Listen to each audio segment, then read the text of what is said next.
Welcome back to Outdoors and Country Living. As promised, this evening I'm going to show you how to make elderberry syrup to keep your household healthy. It's an immune booster against viruses, and we all know what virus is out there right now, so we all need all of the help that we can get as far as keeping our immune systems in top-notch shape. So let's get started making this elderberry syrup. Alright, to begin with, you're going to want a pretty large stainless steel pot. In here I have 7 cups of water and 4 cups of dried elderberries. I've got that on the stove, bringing it to a boil. We're going to get that nice and hot. But to this mixture, I'm going to add a teaspoon of cloves, ground cloves.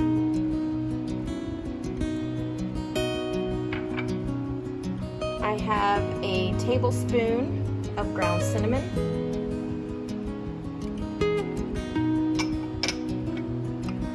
And we've got 4 tablespoons of ground ginger. Now I use organic herbs and spices, but you can use whatever you prefer. I'm just going to stir all that in. There is a good benefit to this. Your house is going to smell fabulous once this gets heated up.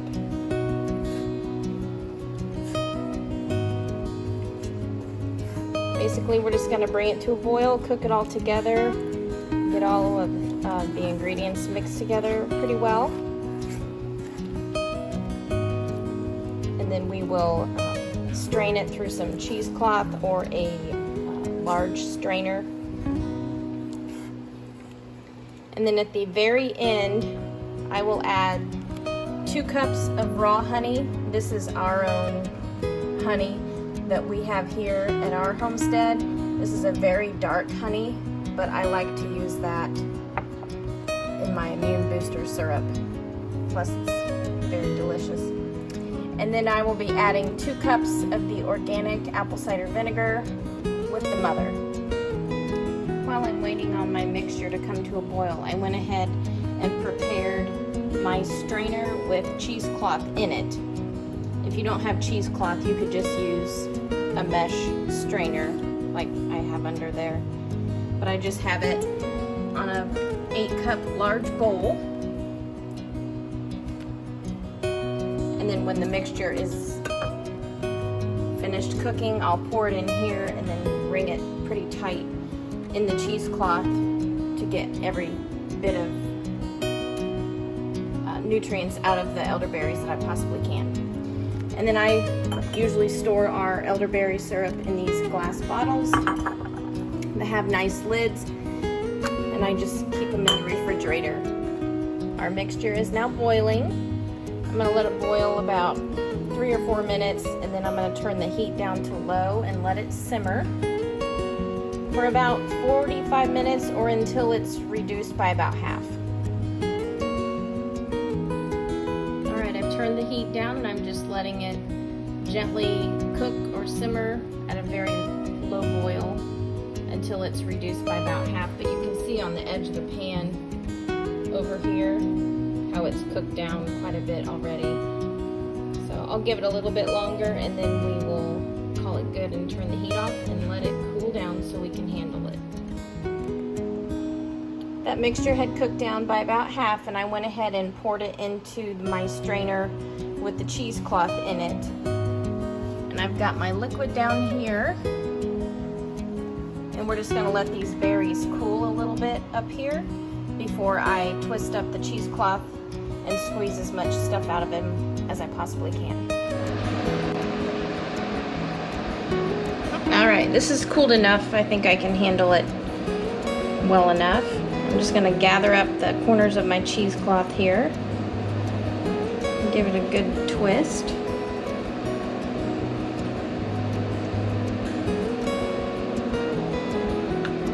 I just use that strainer basket as a form, basically, to hold my cheesecloth in place. I'm going to go ahead and pour this I've just rinsed out the pot that we cooked the elderberry mixture in. And I'm gonna pour it back in here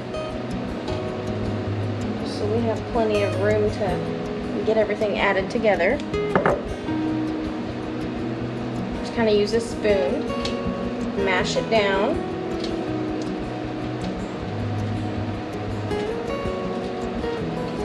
Just want to keep pressing it until basically all of the liquid is out and it's fairly dry.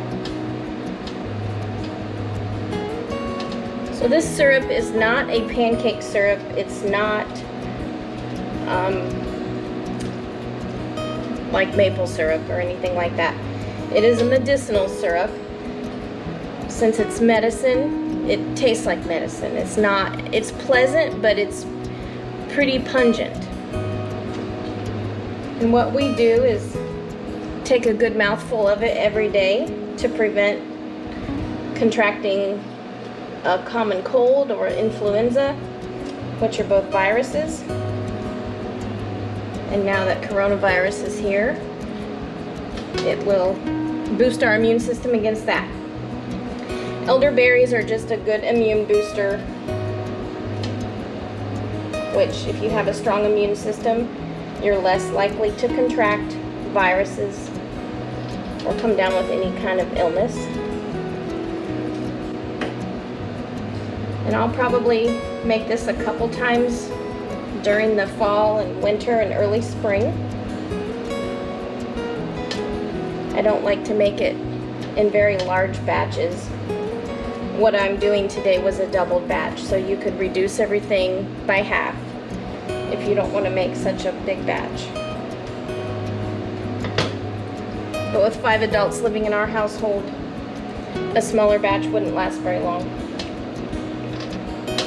Now, if for some reason we would come down with a cold or the flu, then we would take a good mouthful of this every 2 to 4 hours until our symptoms begin to resolve or improve. All right, now I'm just gonna let that sit there. I wanna explain to you the honey and the apple cider vinegar. I will add those once this cools down a little bit more. You can see the residue in this where I had the liquid originally. That's the good stuff. I'm just continuing to press all of the liquid out as much as I can get out. I think we're getting close to calling it good enough. Ideally, if you have time to let this sit and cool down a little bit, so you could just use your hands and squeeze it, that would be best, but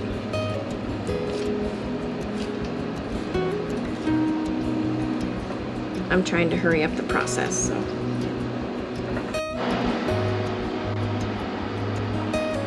Now that we've got that all pressed out and strained, we're gonna add our 2 cups of the raw apple cider vinegar and 2 cups of raw honey. We're just gonna stir all that together. The honey has a lot of immune boosting powers itself, but that's what makes this elderberry syrup palatable. Otherwise, it's pungent with the honey. I couldn't imagine it without it. All right. Now I'm not cooking it anymore. I just have it sitting on the stove. All right. Again, I'm just using these glass bottles that we have, and I have a funnel here to make it easier to fill. I'll just fill these up, put the lids on them, and we'll store them in the refrigerator. And everyone will take a good mouthful every day. We usually start drinking this early fall, so late September, 1st of October. I thought this year I ought to go ahead and get it made as soon as possible so we can start a couple weeks early.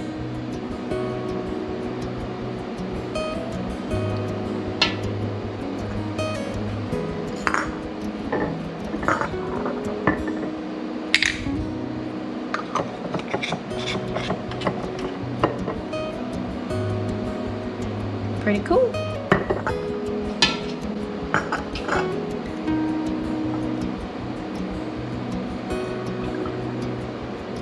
Now these were our homegrown elderberries that I had harvested. If you watched the video on that, I had dehydrated them. I actually have another batch dehydrating now. But I have ordered them off of Amazon before. I had ordered the organic dried elderberries. So if you don't have access, you can order them. Last I checked though, they were out of stock, so good luck with that. There's a lot of things out of stock these days, aren't there?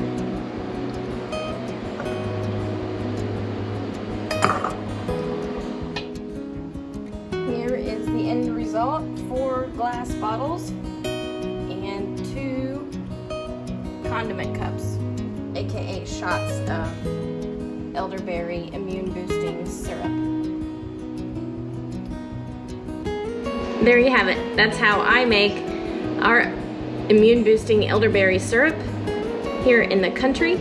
I thank you for stopping by Outdoors and Country Living this evening to watch me make this syrup, and I hope it's something that you're interested in to keep your family healthy this fall and winter and early spring.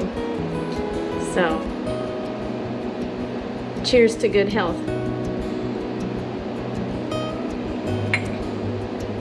It's pretty good. If you're new to our channel, we want to say welcome. We hope that you stick around and hit the subscribe button. Make sure you like the videos and share them with folks that you know.